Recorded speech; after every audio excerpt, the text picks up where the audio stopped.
Good morning, good afternoon, and good evening, depending on where you are. My name is Michael Kelly.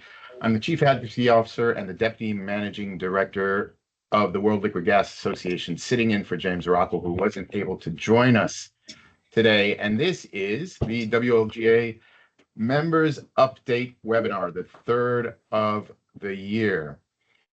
Thank you for being with us. Remember, before we get started, that this is a WLGA meeting, so we'll avoid talking about prices or anything that's going to make our lawyers nervous. Avoid anything that is anti-competitive. Keep us within the straight and narrow. Next slide, please, Nicholas. These meetings, for those of you who haven't been with us before, are Nikos. Slide, please. Yeah, I'm trying. I don't know why it does not move. Well, these meetings, for those of you who haven't been with us before, are broken into 4 different sections, which reflect the 4 areas of work that the World Liquid Gas Association is focused on. The first is sustainable growth and innovation, which looks at the innovative side, and that's chaired by Fabian Ziegler, who's with us. And that'll be the first section. Next slide, please. Nikos. The second slide is advocacy, which is the part I lead, and it's chaired by Esther Buscher from SHV Energy. That's coming up at 12:30. Next slide, please. The third part is communications. That's chaired by Christian Aguirre in Chile, and it's led by Allison Abbott. That'll be from 1 to 1:30, and the final one will be SBI, or safe business, efficient and responsible business, SBI, from 1:30 to 2 p.m. Blaise Edja from Oryx Energies leads that, and David Tyler is in charge of it. So let's get started, because we've got a lot to get through, and we'll begin with the safety moment. Next slide, please, Nicholas, which is going to be given to us by Dwayne Dennis, who's the Senior Projects Manager from WLGA Industry Council member Petrodec, and he is currently in Tanzania, although I understand he goes way back in this industry. So Dennis, over to you.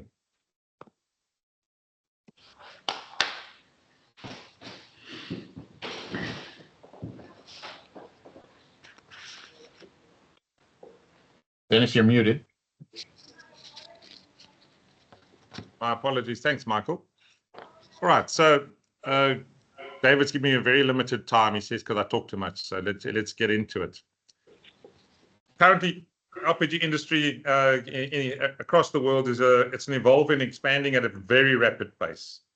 Governments endorsing and pushing for cleaner cooking fuels.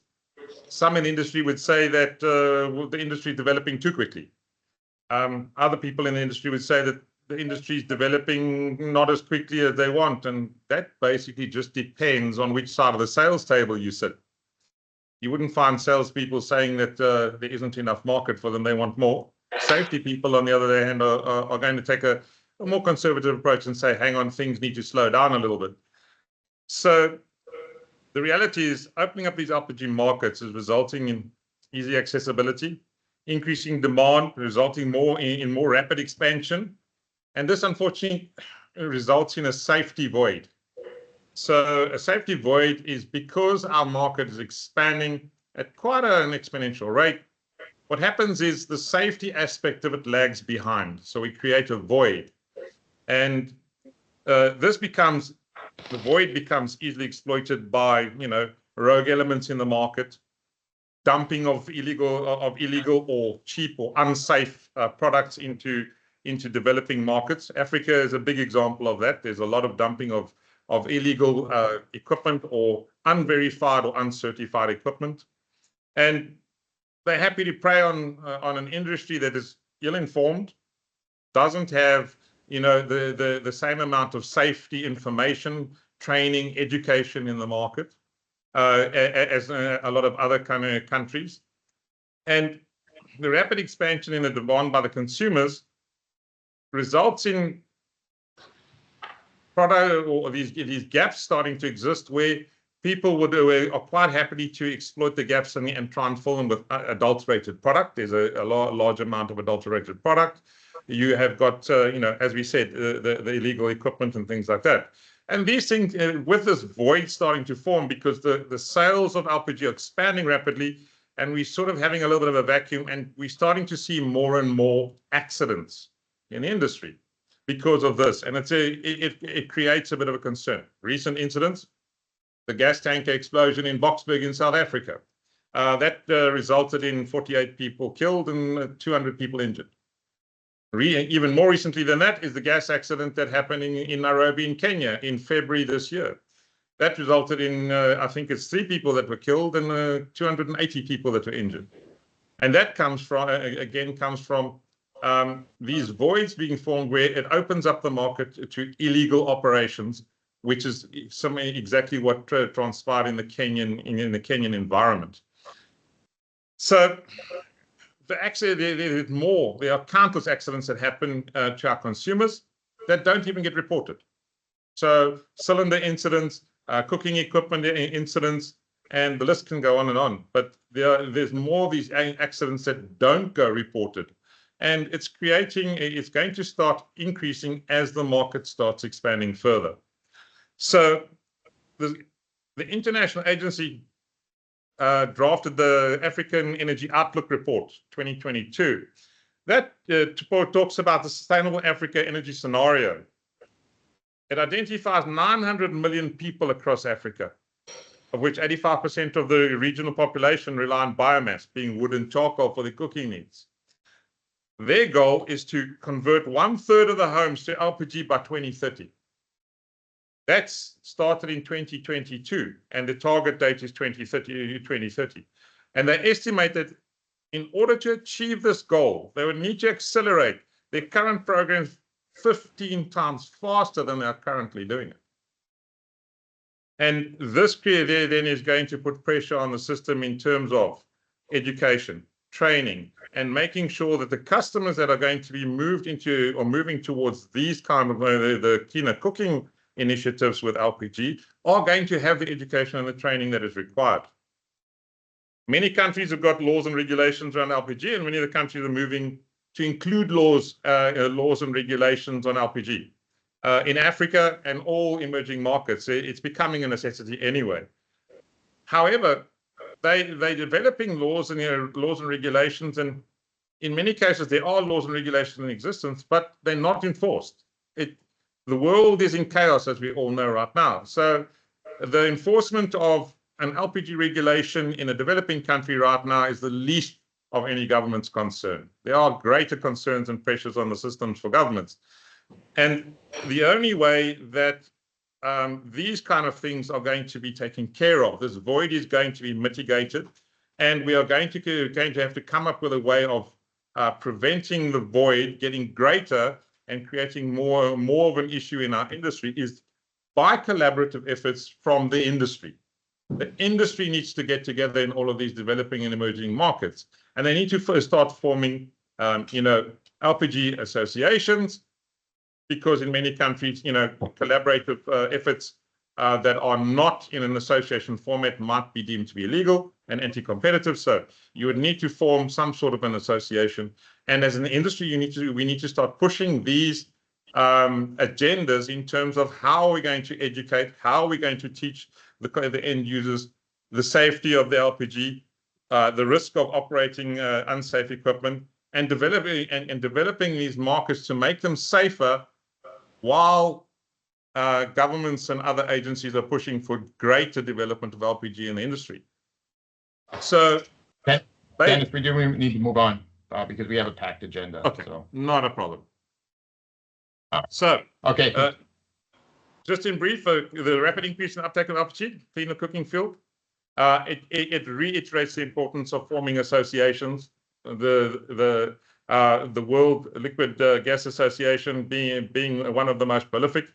It's going to need a collaborative effort from industry and also governments to do this. If we don't develop a voice together as industry, governments are not going to hear the industry at all, and it's just going to create a bigger problem. All right, that's me. Thank you, Dennis. Thank you. And with that, I will pass over to Nikos, and you can kick off the first discussion on SGI. Thank you.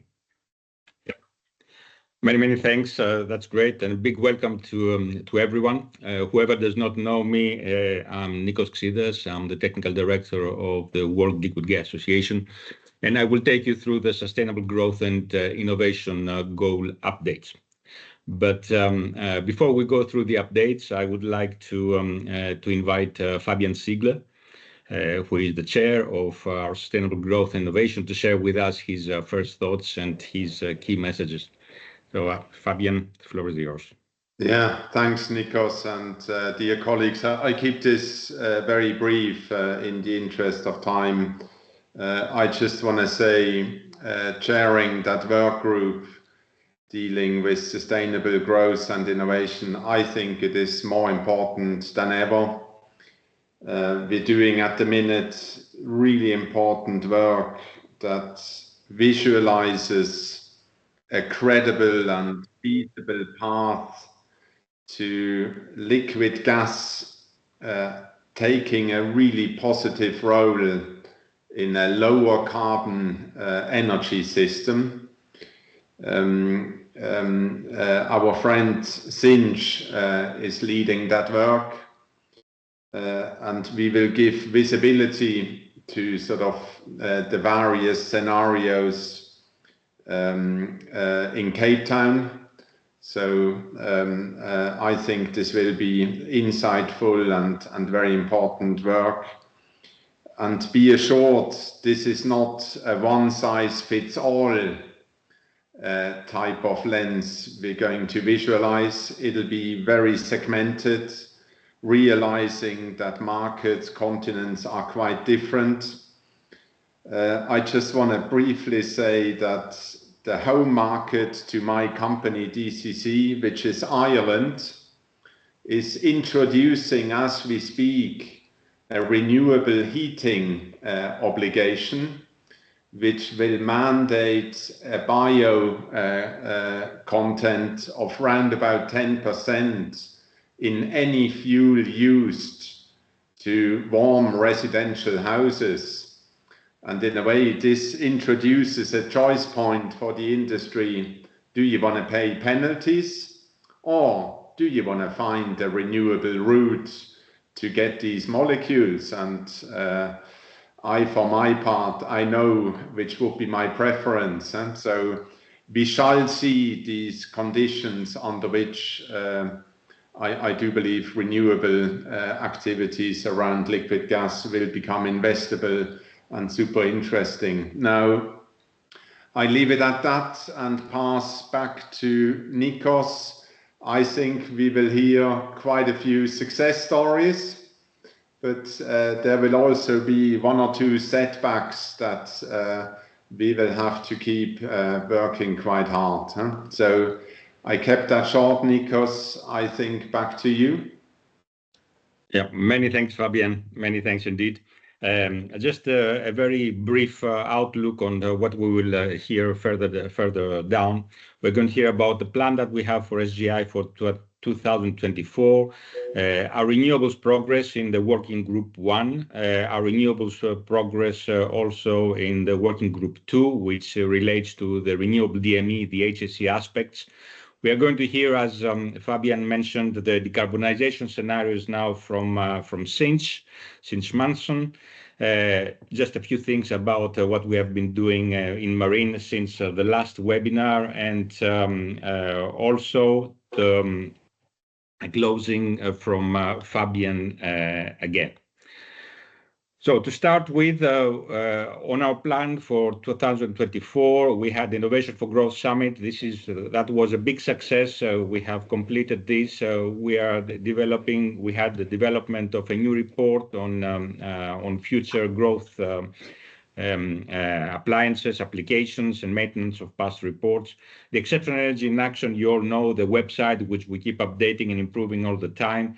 The marine fuel with the LPG, which you will hear further down, and the Global Technology Conference, which we have also worked very hard again this year as every year. From the SGI2, which is dedicated to renewables, you will see and highlight those subjects, those areas which we are focusing currently. the scientific advisory for the stakeholder engagement. You will hear about the liquid gas pathways and projections. You will hear about the decarbonization future report, the technology scouting, which actually in there it is now also the Global Science Council. And also you will hear about our progress on the renewable DME, the HSE integration. As I mentioned before, we have advanced greatly on this. Carbon credit certificates, a lot of work we have done on this already. We are going to be working also on economic attractiveness of the renewable LPG and DME in applications, and the decarbonization roadmap, which is what Sinch will be talking about later on. And with this, I would like to invite my colleague Gormir from Futura Fuels to take us through the renewable activities further down. But before we go there, I would like to remind everyone how we are organized on this activity and who is in our governance. So you may know that the Industry Council sits on top of this organization. We have a renewable steering committee, which is giving the guidance and steer. The renewables working group, which is this group that Gormir is chairing, and the renewable DME HSE working group. For those of you who knew a little bit how we have been working on this, it was Steve Hallett from Daimita who was chairing this group, but unfortunately with the reorganization of Daimita, we do not have Daimita anymore with us, and consequently we do not have our very good colleague Steve Hallett with us. So I'm taking care temporarily this role for the moment. A few words on what this renewable steering committee that you saw before has been meeting, and who they are.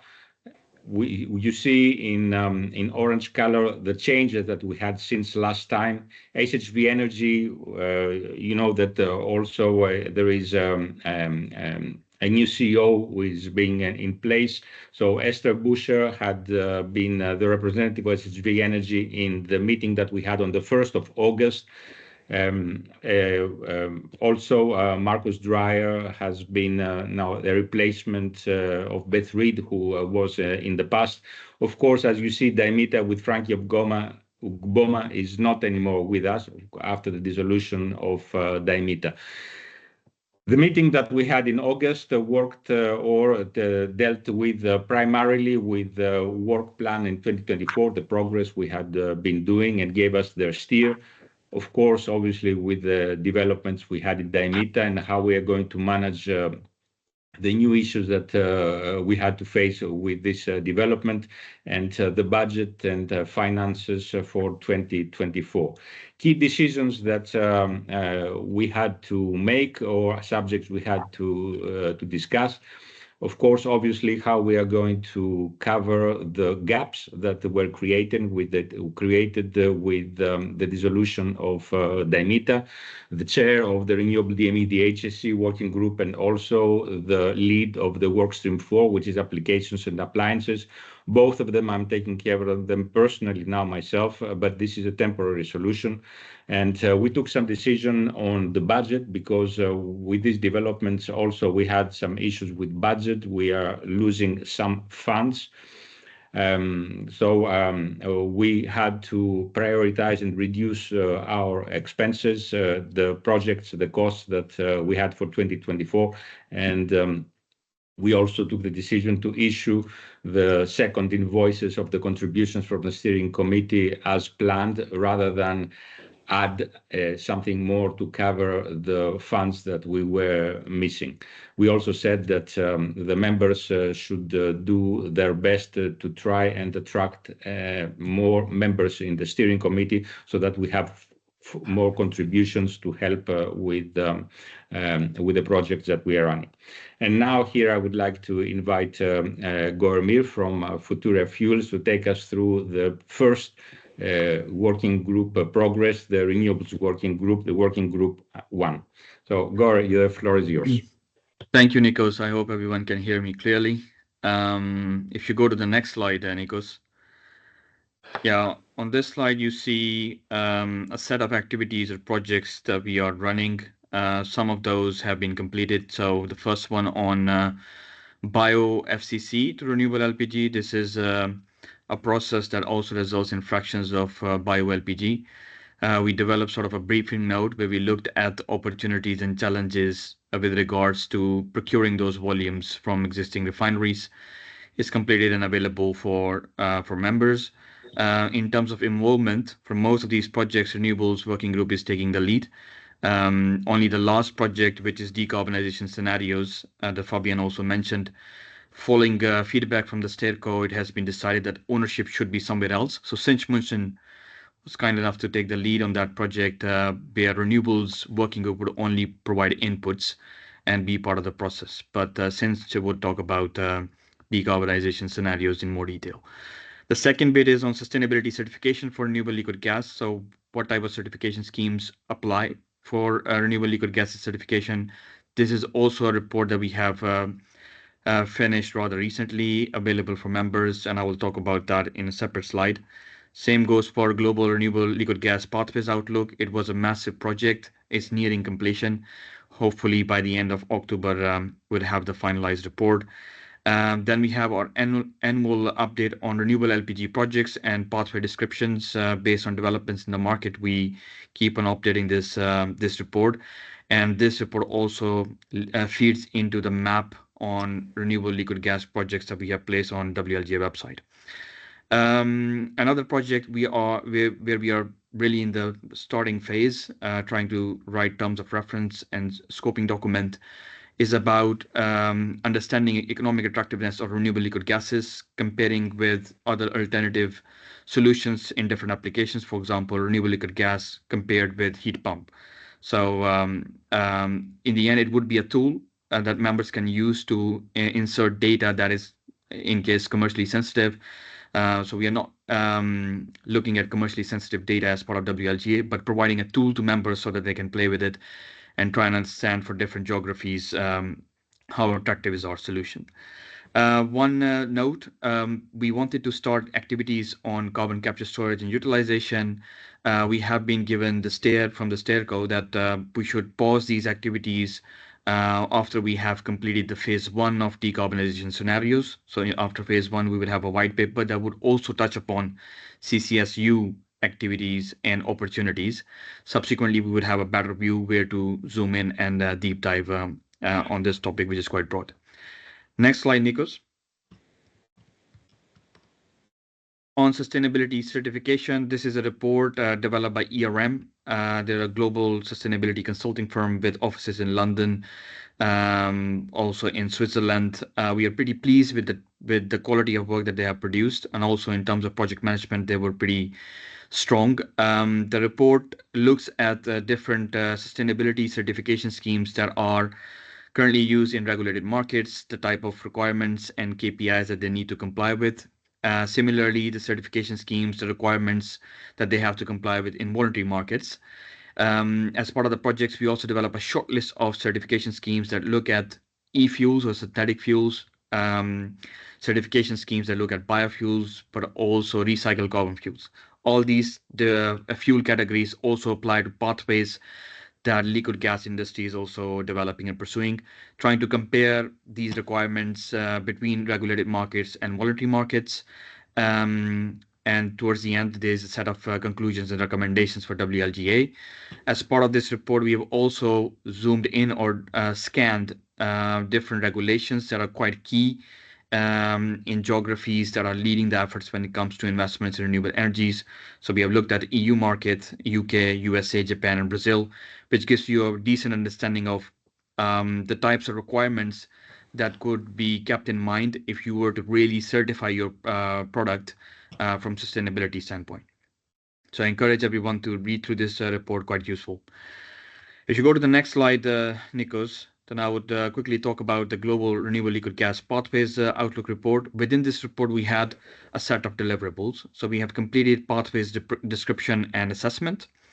We have also completed feedstock analysis and literature review that is associated with feedstocks. We are in the final stages of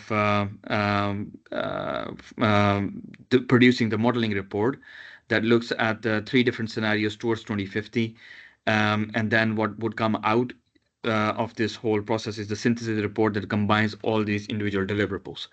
Over summer, we were in conversations with Frazer-Nash and NNFCC to incorporate additional requests from WLGA. So in the process, we also expanded the scope of the exercise. We asked them to include Oceania as a region in the analysis. Previously, it was not part of the scope. And then another additional request was that we look at theoretical maximum potential of renewable liquid gases beyond 2050. So what happens beyond 2050, or what is the maximum potential of renewable liquid gas that you can produce given feedstock limitations? So those 2 elements are being incorporated in the final version of the modeling report. As part of the next steps, we are focusing to produce a synthesis report, but alongside that, we are making sure that we also prepare the presentation for the pathways report findings, because as part of the session on renewables in Cape Town during the LPG week, we would also present this report and key findings. So this is our focus at the moment. And that's it from my side, Nico. So I'll give the floor back to you. Many thanks, Gaur. And a very, very quick overview of what has been happening in the working group 2, which is the integration of renewable DME and the HSE aspects of it. Well, in short, things are going and have progressed very, very well. But very important it is that we had a big success in the UN meeting in July, when we introduced the 12% blend in the UN numbers. So that was great. But on the other hand, we did not have such a big success in the ADR, where we wanted a change in the definition of LPG to not include petroleum gas anymore, and also include the 12% of renewable DME, which we didn't really get it. I mean, those who will get the slides in the end, I mean, you see exactly the definition, but that was adopted from the ADR, but that was not exactly what we wanted. So we need to rethink about a lot of things on this. But in general, a very good progress on this working group. All the testing that we had in plan was done, everything critical on the UN and in ADR. We are engaging the OEMs in testing of appliances and equipment, so this is great. Materials compatibility testing has been progressed very, very well. And everything is monitored, controlled through the project dashboard that we see here. However, now it is key that we need to find a replacement for the chair of this working group, because I mentioned before, this was a temporary solution that I cover this role also on top of all the other things that I have on my desk. And here I would like to give now the floor to Sinch, who is going to tell us a few things about the decarbonization scenarios report. So Sinch, the floor is yours. Yeah, thank you, Nikos. Next slide, please. So the conversation has been going on for a little while around this report. Really, we dug into it and conceptualized it in June at the Industry Council meeting. Since then, we have brought together a steering committee, which is made up of the chairs of the strategic goals, as well as the chair of the executive board, to really talk about the scope of the project. And we brought together a working group that includes representatives from literally all corners of the world that are providing input on the content and the scope. And here is where we've landed. And the work is well underway on this project. As Fabian mentioned earlier, the goal is to bring a white paper and some information to Cape Town to discuss. And this report will provide a global perspective of the industry, highlighting different regional decarbonization demands. But the key here is it's the contribution of the industry supporting lower carbon energy systems. So it's both about how we help industries, countries decarbonize, as well as how we continue to decarbonize our fuel and our industry. It goes beyond the fuel. The report is targeted to our own industry, but indirectly, it will have information that we can take out into conversations we have with other stakeholders. So we're going to quantify the state of emissions. We're going to talk about the various operational, technical, and policy levers that are available to decarbonize the industry. We're going to visualize those scenarios to show what the potential decarbonization is for our industry and how we help others decarbonize. It's going to have data, information, and resources that are helpful to our industry. And then a big part of this as well, as countries put together their decarbonization roadmaps, we want to provide a central repository of that. And it should be an actionable report, something that you can read, use, and act upon. So that is the state of this report. It will be ready for Cape Town. Thank you. Many thanks, Sinch, for this update. Really, that will be a great report, and we're all looking forward to this. To go further, just a few very quick words about the Global Technology Conference, GTC and GSE. Progress was excellent. We had 32 submissions for the GTC, and 10 are those who will be presented. And here is a call again to everyone, all of you, to pass the message to your networks to participate, to come to Cape Town, to be in the GTC 2024. Similarly, the message is for the GSC, the Global Science Conference. Again, here we had 15 submissions. We assessed, reviewed all of them. 11 will be presented by Dr. Keith Simons, who is chairing the work and the conference in Cape Town, and also the council which goes with it. And again, please pass the message around. Be on Friday, the last day of RPG Week, to listen to all these really exciting papers on renewables. And to finish, a few things again on the marine and the work we have been doing. It must be around 250 LPG fuel vessels total on order or already on the water. So it keeps increasing really very fast. We had a promotional campaign in September, which went very well. And we are also working on developing a new report on smaller vessels, because there is some segments on marine which we still need to tackle them, not only the LPG carriers. And we also need to update the Marine Charter of Benefits. And here I would like to, with this, pass the floor again to Fabian for his closing words. Nikos, sorry, Fabian has to step out. He just sent a message on the conversation. All right. So if you can do the closing for him, please. Thank you. Okay, all right. I mean, I know that Fabian was, with his closing words, he's always going to invite everyone to Cape Town. So I pass this message to you. Please come to our LPG Week in Cape Town. We look forward to seeing you there.